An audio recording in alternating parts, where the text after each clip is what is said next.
دیدن و نشناختن اما امروز شیعیان شما گریه کنای شما همونطور که بابات گفتم فردای اقوامی از طایفه سلمان برا ما عزاداری میکنن گریه میکنن میخوام بگم یا امیر المؤمنین چه گذشت بر همسر شما بین در و دیوار وقتی اون را نظیر لگد به در زد یا صاحب زمان خودش میگه موقعی که لگد به در زدن صدای شکستن استخوان‌های زهرا را شنیدم نمیدونم به مادرت چه گذشت که صدا زد یا فزتو خودینی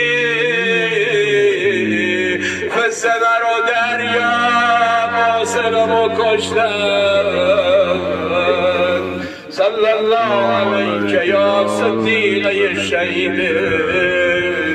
یا فاطمه الزهرا یا سلام الله علیها پروردگار و فرج ما به زمانمون برسد الهی آمین قلب نازنین اسمان راضی و خوشنود بگردون الهی آمین خدایا چنان کن سرانجام کار تو خوشنود باشی و من رو با رستگار الهی آمین پروردگار از نسل ما ذریه ما دشمن آل علی قرار من الهی ریشه آمین اسرائیل و وهابیت به خودشون بر بگردون الهی ریشه آمین اسرائیل و یهود بکن الهی خدایا آمین ریشه امریکا بکن الهی خدا اونایی بر آمین علیه مکتب تشیع می نویسن حرف میزنن خدا نیست نابود بگردون الهی آمین خدایا رهبر معظم انقلاب نصرت عطا بفرما الهی طول آمین عمر عطا بفرما الهی حاجه آمین تقدیر ما سعی و سالم بدار اونایی که از دار و دنیا رفتن امام فرزندان امام همسر مکرمش رفتگان این عزیزانی که در اینجا نشستن شیعیان امیرالمومنین خدا رو بخش و بیامرز الهی از آمین صاحب مهمان پربرکت سفره پربرکت آقا امیرالمومنین بگردان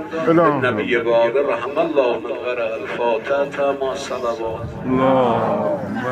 صل على محمد محمد